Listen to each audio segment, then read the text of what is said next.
Glória a Deus. Amém, gente? Amém.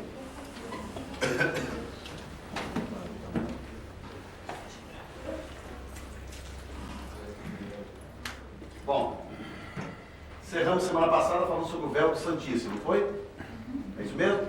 Então hoje nós vamos falar sobre o Santíssimo Lugar. Ao que tudo indica, essa é a antepenúltima aula. Nós vamos falar hoje sobre o Santíssimo Lugar, devemos falar sobre encerrar o Santíssimo Lugar hoje. E aí semana que vem nós vamos falar, semana que vem e na outra, nós vamos falar sobre os sacerdotes, né, sobre a tribo de Levi. Vamos falar sobre o sumo sacerdote. E vamos falar sobre as 4 ordens levíticas, né, que depois se reduziu a 2, porque 2 dos filhos de Arão foram consumidos. Então, ao que tudo indica, essa é a antepenúltima aula. Teremos essa e mais 2. E na semana seguinte, nós vamos entrar no livro de Apocalipse.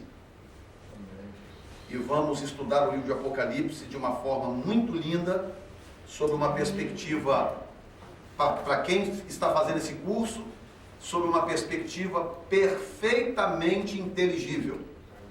Você vai entender o livro de Apocalipse como você nunca imaginou que fosse possível. Porque quando a gente lê o livro, se a gente não tem um fundamento certo, a pessoa lê o livro e não entende aquilo ali. É muito simbolismo, é muita coisa, e a pessoa não sabe de onde que saiu aquele tanto de simbolismo. Nada ali é por acaso, tudo ali tem uma conexão.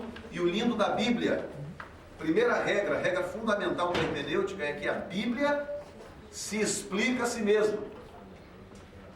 Entendeu? Por isso que dá trabalho, tem que pesquisar, tem que estudar, mas vale a pena. Porque quando você começa a ouvir a Bíblia falar com você, é algo lindo demais. Glória a Deus. Santíssimo Lugar. Na minha página 9, e checa aí se é a mesma página, senão vai ser uma antes ou uma depois, mas todo mundo tem ali. Página 9.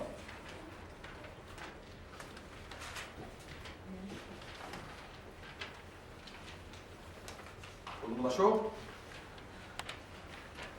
O Santo dos Santos. É isso mesmo, é Santo dos Santos. Tem uma coisa, Santo dos Santos, Santíssimo. Muito bom. Quem gostaria de ler aí os 2 primeiros parágrafos, pode ficar de pé aí e ler em voz de trovão. Ou se for mulher, com voz de chuvisco. Voz de grávida. Vamos lá, quem quer ler? Este é o lugar mais interior do tabernáculo. Ali há somente a arca e a presença do Eterno. Ali tudo para. O tempo, nossa vida, nosso anseio, e finalmente poderemos desfrutar da presença do Pai e receber dele aquilo que está em seu coração. Continua. O véu. O véu é a única coisa que separa o lugar do Santo dos Santos. E como fazer para encontrarmos no Santo dos Santos? Que separa o lugar santo do Santo dos Santos. Lugar santo dos santos, e como fazer. São 2 para... lugares, está entendendo, né? Uhum. O véu é a única coisa que separa o lugar santo do Santo dos Santos. Separa uma coisa da outra. É como? É como fazer para entrar, e como fazer para entrarmos no Santo dos Santos. O véu nos mostra que a barreira é muito fina, mas que somente poderemos entrar ali pela oração. A oração é a chave para penetrarmos na doce presença do Altíssimo. Com a morte de Jesus, algo aconteceu. Com a morte de Jesus, algo aconteceu. E o véu do templo se rasgou em 2, de alto a baixo. Marcos 15:38. Agora temos livre acesso à presença de Deus pelas orações feitas com o nome de Jesus Cristo. Amém. Vamos prosseguindo aí. Alguém leia aí sobre a arca e sobre as tábuas. Vai lá, Jussara. A Arca da Aliança era o objeto mais sagrado de todo o tabernáculo. E é sobre a arca que Deus se manifestava em Israel. Ali é o lugar onde ele vinha para falar com Moisés e com o seu povo. A arca era o símbolo direto da presença de Deus entre o seu povo. Por várias vezes, os filhos de Israel levaram a arca para a frente de batalha sobre os ombros dos levitas, para garantir a presença direta de Deus durante suas lutas e batalhas. O dia em que Israel perdeu a arca para os filisteus, houve um grande pânico no meio da nação, porque eles sabiam que a ausência da arca representava a ausência da glória de Deus. Dentro da arca havia 3 objetos: as tábuas da Torá, mandamentos. Isto nos fala da palavra de Deus que nos foi dada como uma dádiva, a fim de que o conheçamos. Esta não é uma palavra comum. Aqui estão as tábuas que ele mesmo escreveu e deu ao povo através de Moisés. Isso tipifica a pureza da palavra, escritas em tábuas, lavradas por Moisés, porém com o conteúdo divino. Aí, até aí. Bom, a Arca da... Bom, vamos por etapas. Temos informações gerais: a Arca da Aliança, o propiciatório, a nuvem e a coluna de fogo. Ali é o Santíssimo Lugar, a parte extrema do fundo do tabernáculo. Lá também dá para ter uma ideia naquela foto. Lembrando que aquela abertura ali é só para a gente ter uma ideia de como é dentro, né? Aquilo era coberto com as cortinas que nós já estudamos. Amém? Amém. A Arca da Aliança habitava dentro do Santíssimo Lugar. A Shekinah, que é a glória de Deus, repousava sobre a tampa da arca. Então vamos ter uma ideia, uma noção de como era o Santíssimo Lugar a partir da visão de como a coisa funcionava. Eu estava pesquisando há uns dias atrás e descobri uma coisa muito interessante, que eu não sei quem foi que fez uma pergunta aqui, que às vezes vocês fazem pergunta, eu vou para casa depois e fico pensando naquilo. Alguém fez uma pergunta a respeito da limpeza do templo, não é? E nós comentamos ali, eu fui para casa e fui pesquisar aquilo, e descobri na tradição judaica, você não acha na Bíblia, você acha na tradição judaica, na história judaica, que havia uma forma muito curiosa de se limpar o Santíssimo Lugar, depois que o templo foi construído. Porque enquanto era tabernáculo, ainda era razoavelmente fácil, não é? Porque montava-se e desmontava-se. Mas e depois do templo construído, como é que se fazia para limpar o Santíssimo Lugar, sendo que o sumo sacerdote era suposto entrar lá uma vez por ano? Aí eu descobri na tradição judaica uma coisa muito interessante. Deus orientou o povo na época, o líder na época, a fazer uma gaiola, uma caixa como se fosse um andaime, que era pendurado por uma corda e que eles colocavam de cima para baixo dentro do Santíssimo Lugar. E aquela gaiola, ela era toda fechada atrás, só era aberta na frente. Então, aquele levita, que era um dos levitas que limpava, aquele levita ele era descido dentro do Santíssimo Lugar e ele só conseguia enxergar a parede na sua frente. E ali então ele limpava a parede do Santíssimo Lugar e ele não conseguia nunca ver a arca, porque era tudo fechado atrás dele. Então ele conseguia limpar, porque se ele olhasse também, ele morria. Entendeu? Era uma coisa muito interessante e eu estou contando isso por uma razão. Porque se nós entendermos hoje o que era o Santíssimo Lugar e a razão da severidade de Deus com o Santíssimo Lugar, nós vamos aprender a nos relacionar com Deus um pouco melhor e aprender a valorizar um pouco mais a graça de Jesus. Porque o que Jesus fez por nós, qualquer judeu naquela época gostaria de ter experimentado. Qualquer pessoa, de João Batista para trás, gostaria de ter os direitos que você tem hoje, de ter acesso à presença de Deus como você tem hoje, de poder se relacionar com Deus da maneira como você se relaciona hoje, de chegar à presença de Deus com liberdade, sem prisões, sem limites, amém? Com o caminho aberto, com a possibilidade de um relacionamento intenso com Deus, de poder entrar na presença dele a qualquer momento, como acabamos de fazer aqui agora. Levanta-se uma adoração, você começa a orar e buscar a Deus, talvez você não saiba, e precisa saber. Momentos como esse, você está pisando dentro do Santíssimo Lugar, e ali você está diante da arca do Senhor, diante da glória, da presença de Deus. E o que é melhor, o Santíssimo Lugar veio para dentro de você, e você agora é um tabernáculo ambulante. E quando você anda por aí, você está levando consigo o átrio, o lugar santo e o Santíssimo Lugar, que está enchendo o seu espírito.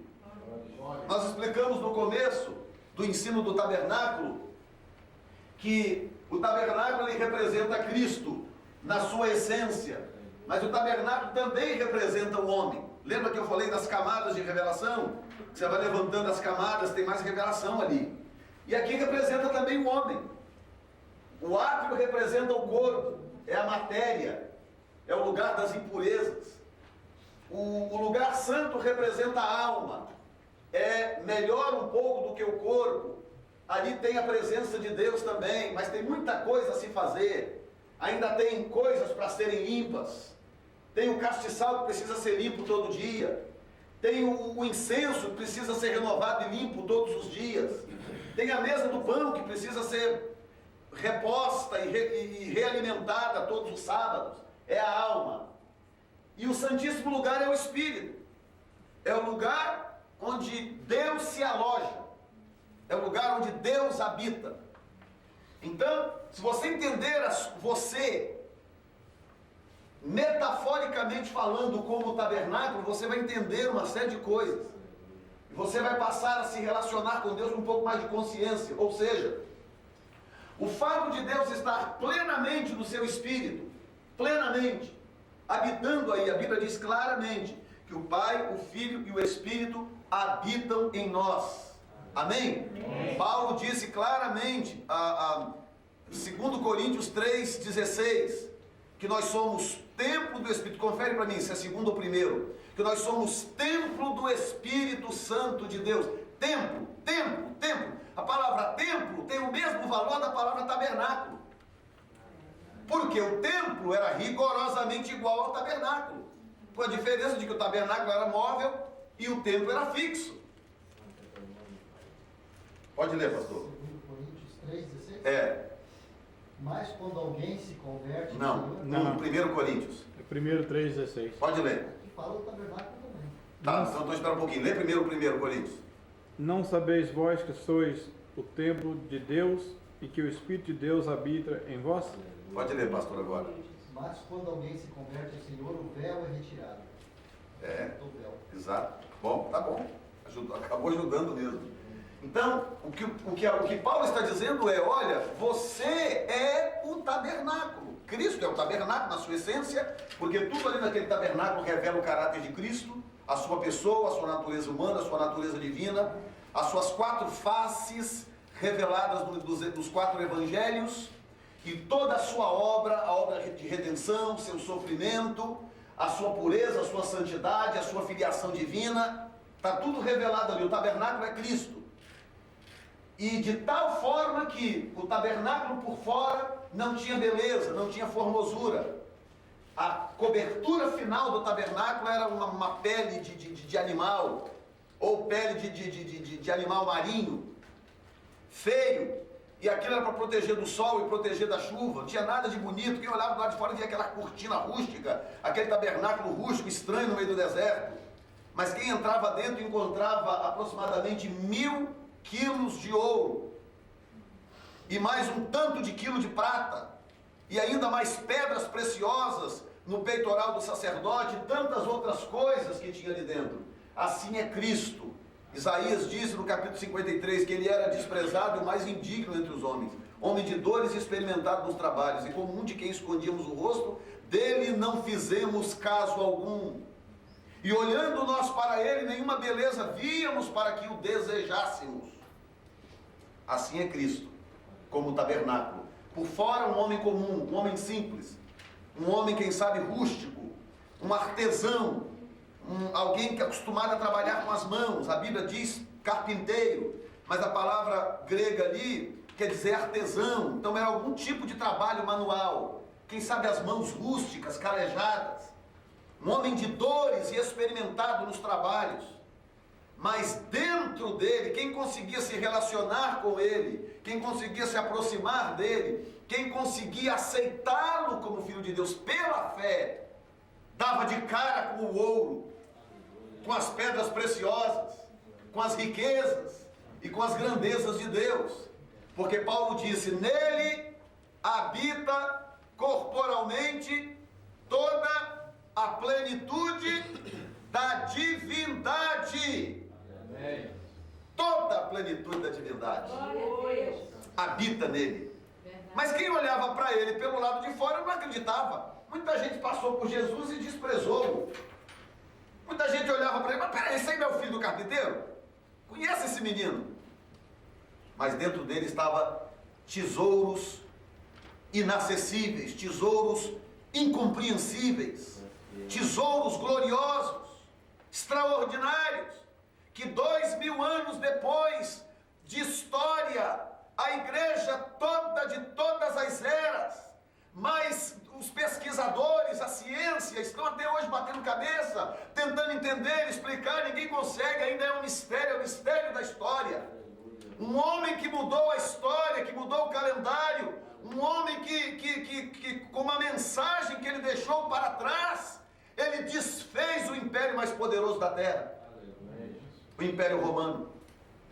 Então, muita riqueza ali que ainda não foi descoberta, porque Cristo é Deus. Quantos podem dizer amém? Amém. Então, o seu Espírito, que é o Santíssimo Lugar, ele é o lugar onde Deus se aloja. Quando você se converte, Deus se aloja no seu Espírito. E como o seu Espírito habita no seu corpo, então o seu corpo passa a ser o templo. Porque o seu Espírito se aloja no seu corpo, então Deus também se aloja no seu corpo, especificamente no Espírito. Então você está salvo. Diga comigo: eu estou salvo. Eu sou salvo. Diga: minha salvação não corre risco. Não corre Você risco. está salvo. A menos que você decida abandonar Jesus. Não quero mais Jesus, eu quero ir para o inferno. Não é como muita gente faz por aí, conscientemente. Mas não, eu quero servir a Jesus, eu sou fraco, eu tenho dificuldades, mas eu quero servir a Deus, eu quero manter minha salvação, então ninguém vai roubar de você. Aquele que o Pai me dá vem a mim, e o que vem a mim, de maneira nenhuma eu o lançarei fora. Glória a Deus. Amém? Amém. Muito bem. Então ele vem e se aloja no seu espírito. Bom, então agora eu estou salvo, então agora é o seguinte: eu posso viver de qualquer maneira, não tem mais nada que eu preciso. Tem gente que é assim, que pensa que ele não precisa mais de ninguém, que ele não precisa mais de nada, porque ele já é crente, ele já se converteu a Jesus, ele está esperando Jesus voltar, está esperando o arrebatamento da igreja, então ele acha que ele não precisa mais de nada e não precisa mais de ninguém. É um engano, porque embora você tenha o Santíssimo Lugar, que é o seu Espírito, Deus alojado no seu Espírito, mas ainda há coisas para serem feitas. Você também tem a sua alma, que é o lugar santo. Por que a alma é um lugar santo? Porque a glória de Deus também se manifesta na sua alma. Entendeu? É por isso que você chora, é por isso que você sente arrepios, é por isso que você se emociona, é por isso que você tem essas experiências gloriosas que movem com você, com o seu sentimento, com a sua mente, com as suas emoções. Tudo isso é alma. A alma é classificada pela psicologia como mente, vontades e emoções. Então, a presença de Deus vem na sua mente, nas suas vontades, nas suas emoções. É a alma, então é o lugar santo. Só que o lugar santo, ele não é tão perfeito quanto o Santíssimo. Há um lugar mais santo do que o lugar santo. Há o Santíssimo Lugar. Então, a alma é o lugar santo, ou seja, Deus se manifesta lá, de repente você começa a cantar: eu quero ser santo, santo. Aí a presença de Deus vem e te inunda, porque ele tá lá no Espírito alojado, lembra? Alô? Ele não vem de fora, Aí começa a adorar para ver se Deus vem de algum lugar. Não, ele já está dentro. Mas você começa a cantar e adorar e a fluir, aí ele começa a se esparramar pelo seu ser. E à medida que você vai adorando, daqui a pouco ele, pá, alcança a sua alma, suas emoções, seus sentimentos. E ali ele começa a permear a sua alma. E aí você começa a chorar, você começa a dar glória, você fala em línguas, você sente arrepios e tal. Mas no dia seguinte, o camarada vai, passa, pisa no seu pé. Aquela mesma alma que um dia antes estava chorando, falando em línguas e dando glória, agora já está batendo em alguém, já está brigando com alguém, já está descontente com alguém, já está com um nariz desse tamanho, bicão esticado. Entendeu? A mesma alma que hoje está transbordando, no dia seguinte está deprimida. É o lugar santo, ou seja, o lugar é santo? Não é santíssimo. Mas o lugar é santo. Mas ainda tem borra de carvão no pavio, que precisa ser limpa todos os dias. Ainda tem cinza do incenso, que precisa ser removida constantemente. Ainda tem pão que está envelhecendo. Hoje o camarada está, que maravilha. Meu Deus, que palavra abençoada. Que mensagem aquela que eu ouvi no rádio do fulano. Que mensagem linda que eu ouvi na televisão do ciclano. Que mensagem tremenda que eu ouvi domingo. Que palavra aquela do pastor fulano. Ou seja, pão novo. Chegou pão novo. Ai, que maravilha e tal. Mas aí passa uma semana, um mês, daí a pouco ela já está precisando já de uma outra palavra. Porque ela está começando também desanimadinha, o diabo veio e jogou uma seta, tudo na alma. O diabo jogou uma seta, o diabo levantou uma calúnia, o diabo fez alguma coisa, coisas certas que aconteceu comigo hoje isso. Alguém ligou lá em casa, falou, pastor, liga o rádio aí para o senhor ver um negócio. Eu tentei correr ligar. Tinha uma pessoa pregando a minha mensagem no rádio. A mensagem das portas, lembra? Das portas. Alguém pegou aquela mensagem, não sei como, e foi para o rádio e está pregando. Até aí tudo bem, que a mensagem não é minha. A mensagem é de Deus, amém? A mensagem é de Deus. Mas a pessoa está pregando no rádio como se fosse dela.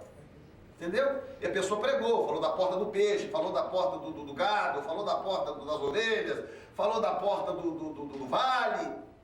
Fez uma festa. Até os exemplos que eu dei nas mensagens, a pessoa também deu. Aí eu liguei no rádio e ouvi aquilo, e quando eu ouvi aquilo, veio uma seta no meu coração. Fiquei meio triste, eu falei, meu Deus, como é que pode? Como é que a pessoa pode fazer uma coisa dessa? Pelo menos dá o crédito para a pessoa. Não é verdade? Você pode ver, eu estou pregando, qualquer coisa que eu estou pregando, e eu quero citar alguma coisa que eu ouvi de alguém, eu cito o nome do cabra. Vocês me conhecem. Olha, eu estava ouvindo o pastor fulano de tal na televisão ou no rádio, ou li em tal lugar. Porque é uma questão de honra. A quem honra? Honra. E ética. Não é verdade? Você não pode pegar um material que não é seu e usar como se fosse seu. Até aí tudo bem. Aí eu fiquei assim, falei, meu Deus, mas que coisa. Aí o Espírito Santo veio e falou no meu coração, falou assim, mas você está triste por quê? Primeiro que a mensagem não é sua.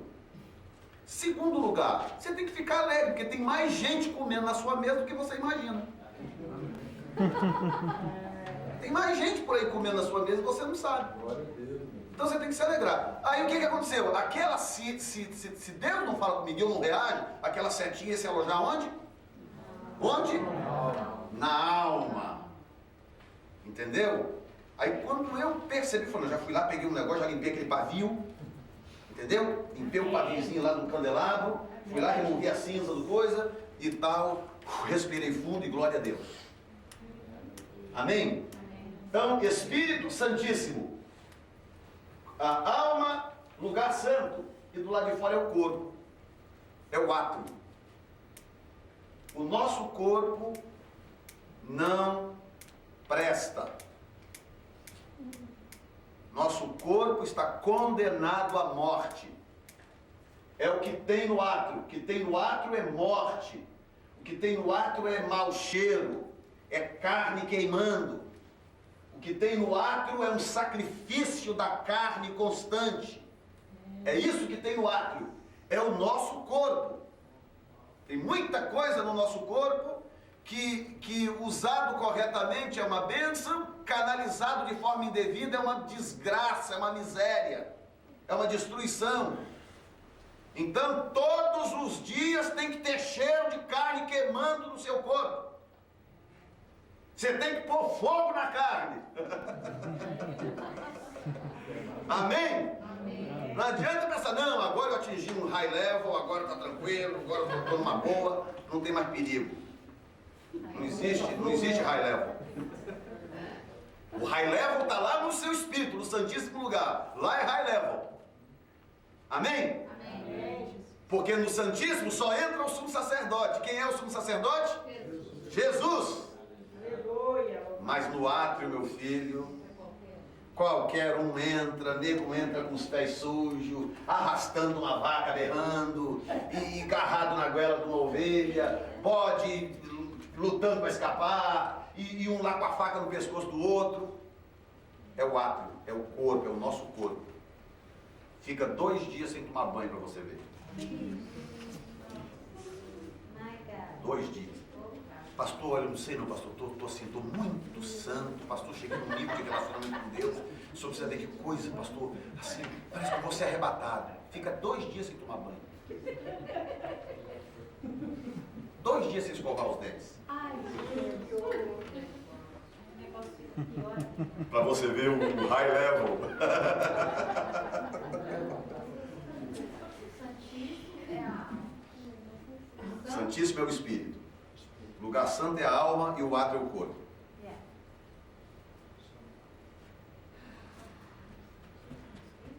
É, o Santíssimo é o Espírito. O lugar santo é a alma e o átrio é o corpo. Ok. Dentro do Santíssimo, que é o nosso assunto de hoje, dentro do Santíssimo, nós tínhamos a Arca da Aliança, e dentro da Arca da Aliança, normalmente dizemos a Arca e o propiciatório, que era a tampa da Arca. Chama propiciatório por quê? Por causa da palavra propiciação. O que é propiciação? É a substituição de alguma coisa. Então eu fui condenado à cadeira elétrica, mas veio o pastor Joel e fala: olha, eu me ofereço para poder ser eletrocutado no lugar dele, para que ele tenha vida. Essa substituição chama-se propiciação. Ele está oferecendo uma propiciação por mim, pelos meus pecados. E eu vou sair livre, sendo eu devedor, e ele, sendo inocente, vai pagar por aquilo que ele não cometeu. Então, por causa da palavra propiciação, a tampa da arca se chamava propiciatório. Por quê? Por 2 razões importantes. Tecnicamente 3. Vou falar 3 razões. Primeira razão, porque a tampa da arca era de ouro maciço. Então a arca ela era feita de madeira de lei, madeira de acácia, revestida por dentro e por fora de ouro. Então quando você olhava a arca por dentro, você via ouro. Você olhava para lá de fora, via ouro. Mas entre aquelas 2 folhas de ouro havia madeira de acácia. O que isso quer dizer? Isso fala de Cristo, das 2 naturezas de Cristo. Inclusive hoje, Cristo hoje, ele representa de forma muito tremenda o que era a arca. Porque Cristo é Deus, ele voltou para a eternidade, ele voltou a assumir a sua condição a pré-nascimento, a sua condição eterna, mas por detrás daquela camada divina, por detrás daquela glória divina, ainda há a natureza humana com a qual ele nasceu. Ele não vai se livrar disso nunca mais. Ele tem corpo. Ele tem corpo, ele tem um corpo de glória que está lá. O corpo dele foi transformado, foi glorificado depois da ressurreição, e ele foi assunto aos céus e chegou lá daquele jeito. E é daquele jeito que ele vai passar a eternidade conosco, como nosso irmão mais velho, como nosso Deus, nosso Senhor, nosso Salvador. Amém? Amém, gente? Amém. Muito bem. Então, mas a natureza humana está lá, por detrás de toda aquela glória, de toda aquela eternidade, de toda aquela maravilha, a natureza humana está lá. Agora, o propiciatório, ele fala da natureza divina de Jesus, eterna. Então, ele era propiciatório por causa da propiciação, por 3 razões. Primeira razão, porque o propiciatório era de ouro puro, uma peça única de ouro, segundo a tradição judaica, pesava 700 pounds, 360 quilos mais ou menos, só a tampa da arca, ouro puro. Por que era de ouro puro? E era uma peça só, os querubins, tudo, a moldura, tudo era uma única peça. Primeiro, porque o ouro fala da natureza divina, e no propiciatório, o que Deus queria passar era a mensagem da eternidade dele. Ou seja, para nós não confundirmos. Não confunda, quando você olhar Jesus no livro de Marcos, aquele homem sofredor, você vê Jesus ali no livro de Lucas, o filho do homem, porque o filho do homem, porque o filho do homem, porque o filho do homem. Quando você vê Jesus nu lá na cruz, lá só de túnica no pátio do Sinédrio, apanhando, sendo espancado, não se iluda e não se esqueça de quem ele realmente é. Então a tampa da arca está ali para dizer, olha, ele passou por tudo isso, ele realmente se fez homem, mas não se esqueça quem ele realmente é. Que é o que a história esquece. É o que às vezes a religião esquece. Porque a religião chega a um ponto, estava conversando com uma pastora, há poucos dias atrás, uma pastora metodista, e aí conversa vai, conversa vem, uma americana ela. Aí ela falou assim, não, a igreja metodista hoje está muito dividida em várias alas e tal. Eu, por exemplo, sou da ala liberal. Sou da ala liberal. Que eu respeito todo mundo, respeito todas as religiões e tal. E quem sou eu para dizer que o caminho que eu encontrei é o único caminho? Eu tenho que respeitar o islamismo, por exemplo. Eu tenho que respeitar isso, respeitar aquilo, ela falando comigo, né? E eu olhando para ela, porque eu encontrei a Deus através de Jesus. Mas se o outro está encontrando através de Maomé, entendeu? Ou seja, a coisa é sutil, ela vai caminhando por uma ala, chega um ponto que a pessoa só consegue ver Cristo na arca. Só consegue ver Cristo na mesa dos pães da apropriação, porque tem madeira. Só consegue ver Cristo no altar de incenso, porque tem madeira. Mas a pessoa esquece do propiciatório. O propiciatório é uma lembrança de que Ele sempre foi Deus. E que Ele sempre será Deus. E que ninguém vem ao Pai se não for por Ele. Verdade. Amém? Amém. Segunda razão do porquê do propiciatório. A segunda razão é que sobre o propiciatório, por que o propiciatório era, né? E era tão importante e representava a propiciação e a remissão dos pecados. Segunda razão, primeiro porque é de ouro puro. Segunda razão, porque sobre o propiciatório era depositado o sangue do sacrifício na festa do Yom Kippur, que era a festa da expiação, que era um pouco antes da festa das trombetas. Oferecia-se o sacrifício pela nação e o sacerdote entrava no tabernáculo, espargia sangue sobre os chifres do altar do incenso, o altar de ouro dourado, chamado de altar dourado, e entrava no Santíssimo Lugar e aspergia aquele sangue sobre a tampa da arca. Porque ao aspergir aquele sangue sobre a tampa da arca, que aquela arca, ela era a tampa o propiciatório era a tampa da arca. E quando Deus olhava para dentro da arca, Deus via dentro da arca a lei, as tábuas da lei, além dos outros objetos que não vem agora ao caso, vamos falar depois. E Deus, quando olhava para dentro da arca, ele via as tábuas da lei, e o que vinha à mente de Deus imediatamente era o fato de que nenhum homem era capaz de guardar aquela lei. E o problema não estava na lei, porque a lei é de Deus, e a lei de Deus é perfeita. Amém? Tem até um corinho antigo, né? que me contaram, né, porque não é da minha época, que diz assim: a lei do Senhor é perfeita e restaura a alma. A Santa sempre falou desse corinho. O testemunho do Senhor é fiel e dá sabedoria aos simples. São mais desejáveis do que o ouro depurado, são mais doces do que o mel. Ah, viu como é que ela lembra? Eu aprendi com você direito. Ou seja, a lei é perfeita, não existe problema na lei. Então, toda vez que Deus olhava para dentro da arca, Deus via a miséria do homem, Deus via a culpa do homem, Deus via a traição do homem. A mente de Deus ia de lá diretamente para o jardim do Éden, para aquela traição. Então, quando o sumo sacerdote entrava dentro do Santíssimo Lugar, no dia da festa da expiação, e ali ele derramava, aspergia aquele sangue sobre o propiciatório, aquele sangue funcionava como uma espécie de bloqueio. Aquele sangue bloqueava a visão divina. Então, quando Deus olhava, o que Deus passava a ver agora? Ao invés de Deus ver a lei constantemente quebrada e desobedecida, o que Deus via? O sangue do seu Filho. Porque ele foi morto desde a fundação do mundo. Deus via o sangue do seu Filho. E quando Deus via aquele sangue, então Deus liberava o perdão sobre a nação de Israel. E não era só a nação de Israel, você sabe disso, porque havia inclusive leis para estrangeiros.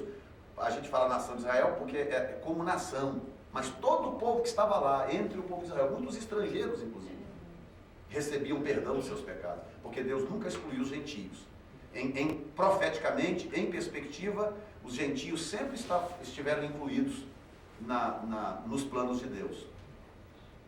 E ali, quando aquele sangue era derramado, então Deus olhava e a ira de Deus era aplacada, porque não há remissão de pecados sem derramamento de sangue. E aí, imediatamente, Deus lembrava do seu filho. Não, meu filho ofereceu sacrifício por eles. Pastor, mas não tinha acontecido ainda, não tinha acontecido temporalmente, mas já tinha acontecido na eternidade. Já tinha acontecido no projeto de Deus, no plano de Deus, já estava determinado. Amém? Amém. Shekinah, a glória de Deus repousava sobre a tampa do propiciatório. Então, o terceiro lugar é porque ali, sobre o propiciatório, repousava a presença da glória de Deus. Ali dentro era um lugar incontaminado, era um lugar protegido, um lugar isolado do mundo. Você tem que ver o Santíssimo Lugar como um lugar isolado do exterior, isolado do mundo. Assim é o seu coração, assim é o seu espírito, que a palavra coração não quer dizer, não tem a ver com essa bomba de carne bombeando sangue. A palavra coração tem a ver com o espírito. Não é? O seu coração é o Santíssimo Lugar. Ou seja, o seu coração tem que estar separado do mundo, tem que estar isolado do pecado, tem que estar fora da contaminação. Sobretudo, guarde o vosso coração, porque dele procedem as saídas da vida. Amém? Amém. E ali, entre os querubins, que ninguém sabe exatamente, mas só sabia que era uma tampa com os querubins, uma peça só, e ali os querubins com as asas estendidas um para o outro, ali naquele espaço entre as asas do querubim, se manifestava a essência da presença de Deus. A essência da presença de Deus. Era tão forte, que mesmo quando Deus se retirava, quando aquela nuvem se retirava, eles precisavam transportar aquela arca, porque em algum momento eles pegavam a arca e transportavam, em momento de guerra, em circunstâncias para transportar o tabernáculo e tudo. Mesmo assim, as pessoas não podiam olhar diretamente para a arca. Nem assim. E quem ousava, mesmo que por acidente, tocar na arca, como aconteceu com Uzá, morria na hora. Por quê? Porque a glória de Deus esteve ali, a glória de Deus se manifestava ali constantemente. Aquilo ali era um lugar intocável, um lugar puro, perfeito. Os sacerdotes, para transportar aquela arca, tinham que preencher uma série de requisitos. Davi, o homem segundo o coração de Deus, Davi fez coisa que ninguém fez.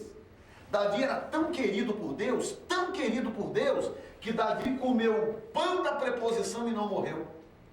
Qualquer outro morreria. Porque só a família sacerdotal podia comer os pães da proposição, os pães da mesa. Lembra que nós falamos dos pães da mesa? Davi, um belo dia, na fuga dele de Saul, porque estava com muita fome, a única coisa que tinha era os pães. Ele pegou os pães da proposição e comeu. E Deus não o matou. Tão especial que era Davi. Porque não vem ao caso, né? Davi era tipo de Cristo. Isso aí é outro assunto, nós podemos falar depois em outra oportunidade. Mas o fato é, ele comeu os pães e não morreu. Então, para você ter uma ideia de como Davi era um cabra especial para Deus. Mas no dia que ele tentou transportar a arca de forma indevida, Deus pegou ele. Aleluia. Deus pegou o camarada. Ah, vou transportar a arca. Então pega lá um carro novo, pega lá bois novos, pega não sei o que, pega isso, pega aquilo. E botou a arca em cima, daqui a pouco os bois tropeçaram, a arca resvalou, o Uzá foi meter a mão, morreu na hora. Ficou todo mundo ali parado, abismado, com o Uzá tostado lá no chão. Entendeu? E aí Davi ali apavorado, como é que eu vou fazer para levar a arca de Deus? E aí então os sacerdotes orientaram Davi, o problema é que você está fazendo errado. A arca não pode ser transportada em carroça. Ah, mas os filisteus mandaram a arca sobre uma carroça. Claro, porque não tinha ninguém entre os filisteus capacitados ou escolhidos ou preparados por Deus para levar a arca nos ombros. Então Deus mesmo deu uma orientação lá para os conselheiros do rei dos filisteus, mas não põe numa arca aí, uma carroça nova, com bois que nunca puxaram carga nenhuma, e manda. E os próprios bois acharam o caminho e foram sozinhos. Entendeu? Mas quando é o povo de Deus, você não pode tomar exemplo do mundo. Nós temos o nosso exemplo. O nosso exemplo está aqui. Aleluia. Aleluia. Amém? Amém. Aqui está a nossa formação, aqui está o nosso ensino, aqui está a nossa cultura, o nosso conteúdo, aqui está o nosso manual de fé e prática. Então, aí Davi chorou, se arrependeu, levou a arca para a casa de Obed-Edom e por 3 meses Davi orou a Deus, buscou a Deus, e 3 meses depois chegou uma notícia na casa de Davi: seu Davi, tudo que Obed-Edom tem prosperou. O texto diz exatamente assim: e Deus prosperou tudo que ele tinha em casa. E eu até brinco, né, dizendo que até a barata na casa de Obed-Edom era próspera. Até a baratinha, a taruíra lá, andando até a taruíra, provavelmente era mais fértil, gerava mais taruirinha. Que a Bíblia diz que tudo na casa dele prosperava. O ambiente de glória que ficou na casa de Obed-Edom por 3 meses só. 3 meses. Inundou a casa dele, a vida dele, a família dele, com a bênção da glória de Deus. Lembra da mensagem do altar do Henry Lewis? Vale a pena ter altar. Porque aquilo ali virou um altar na sala de Obed-Edom, um altar ao Senhor. E aí chegou de Davi, ó, tudo que Obed-Edom está prosperando. Aí Davi falou: é mesmo? Tem quanto tempo que a arca está lá? 3 meses. Não está na hora de buscar a arca do Senhor. Aí Davi fez da forma correta.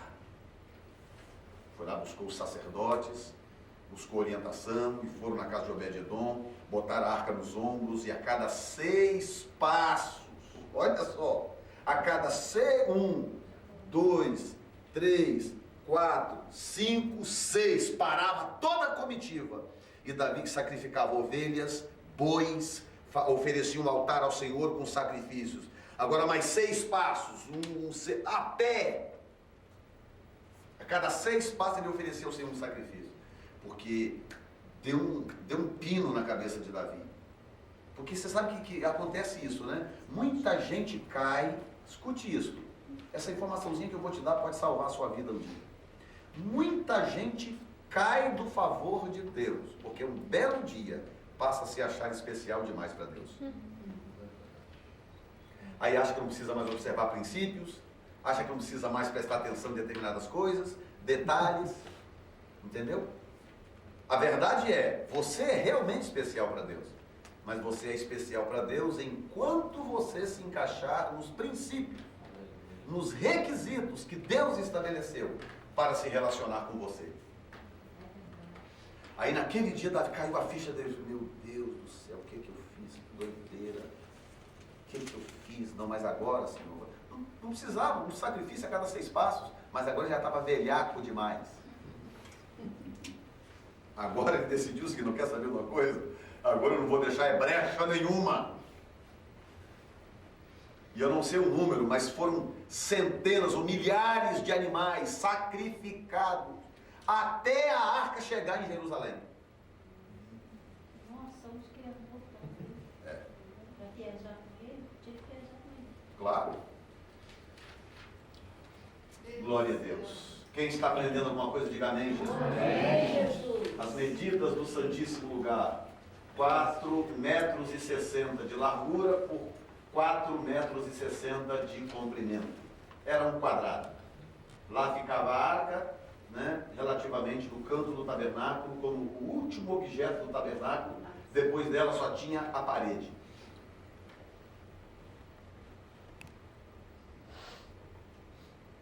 E a altura também é a mesma. O sumo sacerdote entrava no Santíssimo Lugar uma vez por ano, no dia da expiação, para aspergir sangue sobre o propiciatório, a tampa da arca, para expiar os seus pecados e os pecados do povo de Israel. Então aquilo ali é mais ou menos uma ideia da arca, né?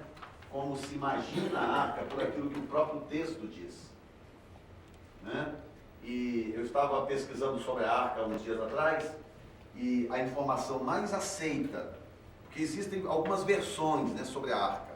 Algumas versões, uns dizem que está na Etiópia, outros dizem que está escondida num cofre secreto da Alemanha, porque Hitler teria pego na época da Segunda Guerra Mundial, e outros dizem que está em posse da verdadeira linhagem sacerdotal, escondida em algum lugar, mas existe uma informação que é a mais aceita, porque ela é mais lúcida. Eu acho que do Indiana Jones está mais... Está nos Estados Unidos. A informação mais sólida, mais plausível, né, foi o que eu pesquisei algum tempo atrás, algumas semanas atrás, de que a arca está no lugar onde ela sempre esteve.